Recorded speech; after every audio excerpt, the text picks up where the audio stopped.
ನಾವು ಕಲಿಯೋ ವೇಗವನ್ನ 10 ಪಟ್ಟು ಜಾಸ್ತಿ ಮಾಡ್ಕೊಳ್ಳೋದು ಸಾಧ್ಯನಾ? ಅಂದ್ರೆ ಸುಮ್ಮನೆ ಕಷ್ಟಪಟ್ಟು ಓದೋದ್ರಿಂದಲ್ಲ, ಬದಲಿಗೆ ಸ್ಮಾರ್ಟ್ ಆಗಿ ಕಲಿಯೋದ್ರಿಂದ.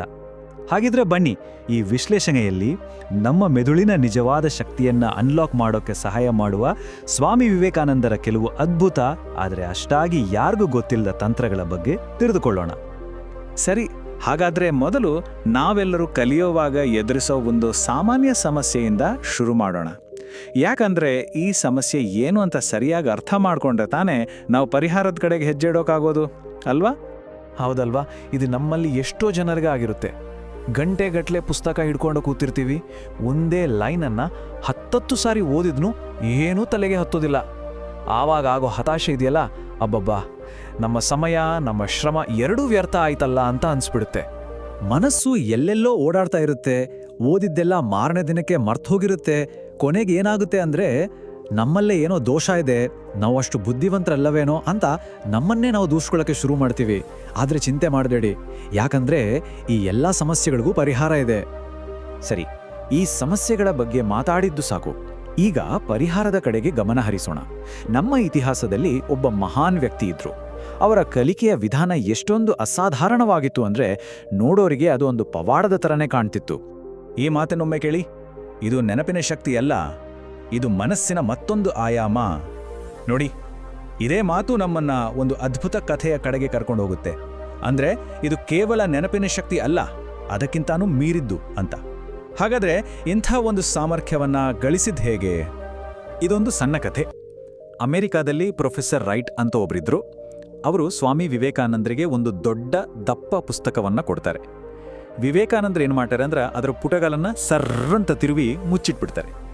ಅದನ್ನು ನೋಡಿದ ಪ್ರೊಫೆಸರ್ ತಮಾಷೆಗೆ, ಏನೋ ಓದಿದ ಹಾಗೆ ನಟನೆ ಮಾಡಬೇಡಿ ಅಂತಾರೆ. ಅದಕ್ಕೆ ವಿವೇಕಾನಂದರು ತುಂಬ ಶಾಂತವಾಗಿ, ಇಲ್ಲ ಓದಾಯ್ತು, ನಿಮಗೇನು ಬೇಕಾದ್ರೂ ಕೇಳ್ಬೋದು ಅಂತಾರೆ. ಪ್ರೊಫೆಸರ್ಗೆ ನಂಬೋಕ್ಕಾಗಲ್ಲ. ಅವ್ರು ಸುಮ್ಮನೆ ಯಾವುದೋ ಒಂದು ಪುಟದಿಂದ ಸಾಲುಗಳನ್ನ ಕೇಳೋಕೆ ಶುರುಗಾಡ್ತಾರೆ. ಆಶ್ಚರ್ಯ ಅಂದರೆ ವಿವೇಕಾನಂದರು ಪ್ರತಿಯೊಂದನ್ನು ಪದಸಹಿತ ತಪ್ಪಿಲ್ಲದೆ ಹೇಳ್ತಾರೆ. ಇದನ್ನ ಕೇಳಿ ಪ್ರೊಫೆಸರ್ಗೆ ಶಾಕ್. ಅವರು ಕುರ್ಚಿಯಲ್ಲೇ ಕುಸಿದು ಕೂತು, ಇದು ನೆನಪಿನ ಶಕ್ತಿಯಲ್ಲ, ಇದು ಮನಸ್ಸಿನ ಮತ್ತೊಂದು ಆಯಾಮ ಅಂತ ಉದ್ಗಾರ ತೆಗಿತಾರೆ. ಹಾಗಿದ್ರೆ ಆ ಒಂದು ಅಸಾಧಾರಣ ಕಲಿಕೆಯ ಹಿಂದಿನ ರಹಸ್ಯಗಳೇನು? ಬನ್ನಿ ಅದನ್ನ ಒಂದೊಂದಾಗೆ ಬಿಡಿಸಿ ನೋಡೋಣ. ಎಲ್ಲಕ್ಕಿಂತ ಮೊದಲು ನಮ್ಮ ಏಕಾಗ್ರತೆ ಮತ್ತು ಆಸಕ್ತಿಯನ್ನ ಹೇಗೆ ಜಾಸ್ತಿ ಮಾಡ್ಕೊಳ್ಳೋದು ಅಂತ ನೋಡೋಣ. ಮೊದಲನೇ ರಹಸ್ಯ, ಇದು ನಮ್ಮ ಸಾಮರ್ಥ್ಯದ ಬಗ್ಗೆ ಅಲ್ಲ, ಬದಲಿಗೆ ನಮ್ಮ ಆಸಕ್ತಿಯ ತೀವ್ರತೆಯ ಬಗ್ಗೆ. ಒಂದು ಸುಲಭ ಉದಾಹರಣೆ ತೆಗೆದುಕೊಳ್ಳೋಣ. ನಮಗೆ ಇಷ್ಟವಾದ ವಿಡಿಯೋ ಗೇಮ್ ಆಡುವಾಗ ಇರೋ ಏಕಾಗ್ರತೆ ಪರೀಕ್ಷೆಗಾಗಿ ಓದುವಾಗ ಇರುತ್ತಾ? ಖಂಡಿತ ಇರಲ್ಲ. ಮೊದಲನೆಯದನ್ನ ಬೆಂಕಿ ಅಂತ ಕರೆಯಬಹುದು, ಅಂದ್ರೆ ನಮ್ಮ ಒಳಗಿನಿಂದಲೇ ಬರೋ ಆಸಕ್ತಿ. ಎರಡನೆಯದು ಘರ್ಷಣೆ, ಅಂದ್ರೆ ಅಪ್ಪ ಅಮ್ಮನಿಗಾಗಿ ಅಂಕಗಳಿಗಾಗಿ ಓದಬೇಕಲ್ಲ ಅನ್ನೋ ಒತ್ತಡ. ನಮ್ಮೊಳಗೆ ಬೆಂಕಿ ಇದ್ದಾಗ ಮನಸ್ಸು ಚುರುಕಾಗಿರುತ್ತೆ, ಘರ್ಷಣೆ ಇದ್ದಾಗ ಮಂದವಾಗುತ್ತೆ. ಹಾಗಾದ್ರೆ ಈ ಬೆಂಕಿಯನ್ನ ನಮ್ಮೊಳಗೆ ಹೊತ್ತಿಸೋದು ಹೇಗೆ? ತುಂಬಾ ಸರಳ. ಓದೋಕೆ ಕೂರೋ ಮೊದಲು ಕೇವಲ ಒಂದು 5 ಸೆಕೆಂಡ್ ನಿಂತು ಈ ಪ್ರಶ್ನೆ ಕೇಳ್ಕೊಳ್ಳಿ. ನಾನಿದನ್ನ ಯಾಕೆ ಕಲಿಬೇಕು? ಇದರಿಂದ ನನಗೆ ವೈಯಕ್ತಿಕವಾಗಿ ಏನು ಉಪಯೋಗ ಅಂತ. ಆ ಒಂದು ಕಾರಣ ಸಿಕ್ಕಿದ ತಕ್ಷಣ ನಮ್ಮ ಮೆದುಳು ತಾನಾಗೆ ಎಚ್ಚೆತ್ಕೊಳ್ಳುತ್ತೆ, ಚುರುಕಾಗುತ್ತೆ. ಇನ್ನು ಎರಡನೇ ರಹಸ್ಯ, ಇದು ಬುದ್ಧಿವಂತಿಕೆಯಿಂದ ಕಲಿಯೋದ್ರ ಬಗ್ಗೆ, ಕೇವಲ ಕಷ್ಟಪಡೋದಲ್ಲ. ವಿಧಾನ ಹೀಗಿದೆ: 20 ನಿಮಿಷ ಬೇರೆ ಎಲ್ಲವನ್ನೂ ಮರೆತು ಪೂರ್ತಿ ಗಮನ ಕೊಟ್ಟು ಓದಬೇಕು. ಆಮೇಲೆ 5 ನಿಮಿಷಗಳ ವಿರಾಮ. ಇಲ್ಲಿ ಅತೀ ಮುಖ್ಯವಾದ ವಿಷಯ ಅಂದ್ರೆ ಆ ವಿರಾಮದ ಸಮಯದಲ್ಲಿ ಫೋನಿಂದ ದೂರ ಇರಬೇಕು. ಈ ಚಕ್ರವನ್ನ 3 ಬಾರಿ ಮಾಡಿದ್ರೆ, ಅಂದ್ರೆ 1 ಗಂಟೆಯಷ್ಟು ಏಕಾಗ್ರತೆಯಿಂದ ಮಾಡಿದ ಅಧ್ಯಯನ 6 ಗಂಟೆಗಳ ಕಾಲ ಸುಮ್ಮನೆ ಓದೋದಕ್ಕಿಂತ ಹೆಚ್ಚು ಪರಿಣಾಮಕಾರಿ. ಸ್ವಾಮಿ ವಿವೇಕಾನಂದರ ಈ ಮುಂಡು ಮಾತಿದೆಯಲ್ಲ, ಅದು ಈ ತತ್ವವನ್ನ ಎಷ್ಟು ಚೆನ್ನಾಗಿ ಹೇಳುತ್ತೆ ನೋಡಿ. ಪೂರ್ಣ ಏಕಾಗ್ರತೆಯಿಂದ 10 ನಿಮಿಷ ಓದಿದ್ರೆ ನೀವು ಒಂದು ಜೀವಮಾನದಲ್ಲಿ ಕಲಿಯುವುದಕ್ಕಿಂತ ಹೆಚ್ಚಿನದನ್ನು ಕಲಿಯಬಹುದು. ಅಂದ್ರೆ ಇಲ್ಲಿ ಗುಣಮಟ್ಟ ಮುಖ್ಯ, ಎಷ್ಟು ಹೊತ್ತು ಓದಿದ್ವಿ ಅನ್ನೋದಲ್ಲ. 4ನೇ ರಹಸ್ಯ, ನಮ್ಮ ಮನಸ್ಸಿನ ಆಳಕ್ಕೆ ಇಳಿಯೋದ್ರ ಬಗ್ಗೆ. ನೋಡಿ, ನಮ್ಮ ಮನಸ್ಸಿಗೆ 2 ಪದರಗಳು ಇರುತ್ತೆ. ಒಂದು ಮೇಲ್ಮೈ, ಇದು ಯಾವಾಗ್ಲೂ ಯೋಚನೆಗಳಿಂದ ಗದ್ದಳದಿಂದ ತುಂಬಿರುತ್ತೆ, ಚಂಚಲವಾಗಿರುತ್ತೆ. ಅದರ ಕೆಳಗೆ ಇನ್ನೊಂದು ಪದರ ಇದೆ, ಅದು ತುಂಬಾನೇ ಶಾಂತ, ಸ್ಥಿರ ಮತ್ತು ಅಪಾರ ಶಕ್ತಿಯುತವಾದ ಕೇಂದ್ರ. ನಿಜವಾದ ಕಲಿಕೆ, ನಿಜವಾದ ಗ್ರಹಿಕೆ ನಡೆಯೋದು ಆ ಕೇಂದ್ರದಲ್ಲೇ. ಹಾಗಾದ್ರೆ ಆ ಶಾಂತ ಕೇಂದ್ರವನ್ನ ತಲುಪೋದು ಹೇಗೆ? ಅದಕ್ಕೆ ಒಂದು 30 ಸೆಕೆಂಡಿನ ಸರಳ ವಿಧಾನ ಇದೆ. ಓದೋಕೆ ಶುರುವಾಡೋ ಮುಂಚೆ ಕಣ್ಣು ಮುಚ್ಕೊಳ್ಳಿ, ಒಂದು ನಿಧಾನವಾದ ಆಳವಾದ ಉಸಿರು ತಗೊಳ್ಳಿ, ಭುಜಗಳನ್ನು ಸಡಿಲಗೊಳಿಸಿ, ಆಮೇಲೆ ಮನಸ್ಸಲ್ಲೇ ನಾನು ಇಲ್ಲಿದ್ದೇನೆ ಅಂತ ಅಂದ್ಕೊಳ್ಳಿ, ಅಷ್ಟೇ. ಆಮೇಲೆ ಕಣ್ಣು ತೆರೆದು ಶುರು ಮಾಡಿ. ಇದನ್ನೊಮ್ಮೆ ಪ್ರಯತ್ನಿಸಿ ನೋಡಿ, ಮನಸ್ಸಿನ ಸ್ಥಿತಿಯಲ್ಲಾಗೋ ಬದಲಾವಣೆ ತಕ್ಷಣ ಗಮನಕ್ಕೆ ಬರುತ್ತೆ. ಇಲ್ಲಿಯವರೆಗೆ ಕಲಿಯೋದು ಹೇಗೆ ಅಂತ ನೋಡಿದ್ವಿ. ಆದ್ರೆ ಕಲಿಯೋದು ಒಂದು ಭಾಗ ಅಷ್ಟೇ.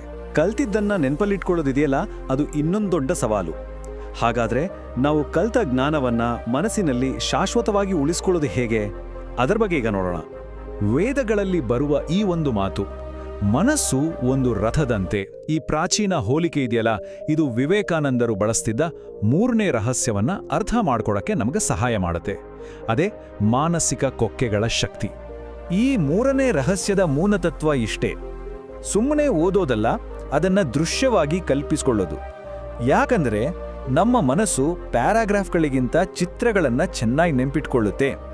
ವಿವೇಕಾನಂದರು ಮನಸ್ಸು ರಥದಂತೆ ಅಂತ ಓದಿದಾಗ ಅವರು ತಕ್ಷಣ ಮುಂದಿನ ಸಾಲಿಗೆ ಹೋಗಲಿಲ್ಲ. ಬದಲಾಗಿ ಒಂದು ಕ್ಷಣ ಕಣ್ಣು ಮುಚ್ಚಿ ಆ ರಥ, ಅದಕ್ಕೆ ಕಟ್ಟಿದ ಕುದುರೆಗಳು, ಸಾರಥಿ ಎಲ್ಲವನ್ನೂ ತಮ್ಮ ಮನಸ್ಸಲ್ಲಿ ಒಂದು ಚಿತ್ರದ ಹಾಗೆ ಸ್ಪಷ್ಟವಾಗಿ ಕಲ್ಪಿಸ್ಕೊಂಡ್ರು. ಇದೇ ಆ ತಂತ್ರ. ಹಾಗಿದ್ರೆ ಈ ಮಾನಸಿಕ ಕೊಕ್ಕೆಗಳನ್ನ ಹೇಗೆ ಬಳಸೋದು? ಇಲ್ಲಿ ಕೆಲವು ಐಡಿಯಾಗಳಿವೆ. ಯಾವುದೋ ಒಂದು ಕಷ್ಟವಾದ ಪರಿಕಲ್ಪನೆಯನ್ನ ಒಂದು ಚಿತ್ರವನ್ನಾಗಿ ಮಾಡ್ಕೊಳ್ಳಿ. ಬೋರ್ ಹೊಡಿಸೋ ಇತಿಹಾಸದ ವಿಷಯಗಳನ್ನ ಒಂದು ಇಂಟ್ರೆಸ್ಟಿಂಗ್ ಕಥೆಯಾಗಿ ಮಾಡಿ. ಸಂಕೀರ್ಣವಾಗಿರೋ ವಿಷಯವನ್ನ ಒಂದು ಸರಳ ಹೋಲಿಕೆಗೆ ತನ್ನಿ. ಈ ರೀತಿ ಮಾಡಿದಾಗ ಆ ವಿಷಯ ನಮ್ಮ ತಲೆಯಲ್ಲಿ ಗಟ್ಟಿಯಾಗಿ ಕೂರುತ್ತೆ. ಈಗ 5ನೇ ರಹಸ್ಯ. ಇದು ಬಹುಶಃ ಎಲ್ಲಕ್ಕಿಂತ ಶಕ್ತಿಶಾಲಿ.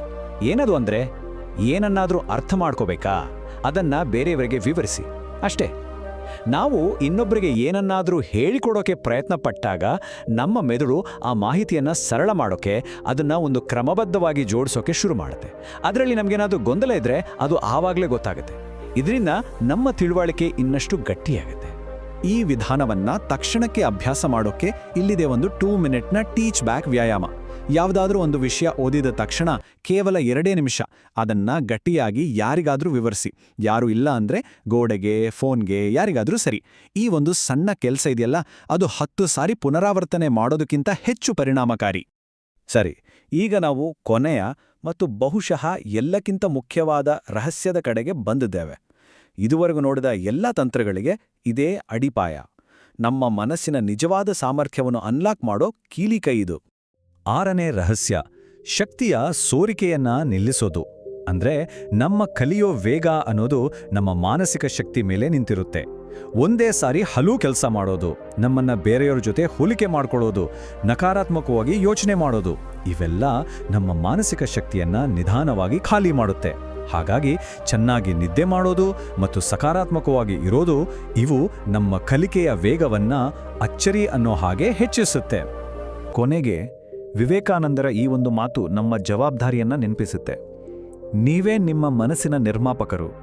ಅಂದ್ರೆ ನಮ್ಮ ಮನಸ್ಸಿನ ವಾತಾವರಣವನ್ನ, ಅದರ ಸಾಮರ್ಥ್ಯವನ್ನ ರೂಪಿಸೋ ಶಕ್ತಿ ಬೇರೆ ಯಾರ ಕೈಲೂ ಇಲ್ಲ. ಅದು ಸಂಪೂರ್ಣವಾಗಿ ನಮ್ಮ ಕೈಯಲ್ಲೇ ಇದೆ. ಹಾಗಾದ್ರೆ ಈ ಒಂದು ಪ್ರಶ್ನೆಯೊಂದಿಗೆ ಈ ಚರ್ಚೆಯನ್ನ ಮುಗಿಸೋಣ. ಒಬ್ಬರ ಮನಸ್ಸಿನ ಸಂಪೂರ್ಣ ಸಾಮರ್ಥ್ಯವನ್ನ ಅನ್ಲಾಕ್ ಮಾಡಿದ್ರೆ ಏನೇನೆಲ್ಲ ಸಾಧಿಸಬಹುದು? ಈ ತಂತ್ರಗಳನ್ನ ಬಳಸಿ ಕಲಿಯೋದನ್ನ ಒಂದು ಹೊರೆ ಅಂತ ಭಾವಿಸದೆ ಅದೊಂದು ಸಂತೋಷದಾಯಕ ಅನ್ವೇಷಣೆಯನ್ನಾಗಿ ಮಾಡಿಕೊಂಡ್ರೆ ಆಗ ಸಾಧ್ಯತೆಗಳು ನಿಜಕ್ಕೂ ಅಪರಿಮಿತ.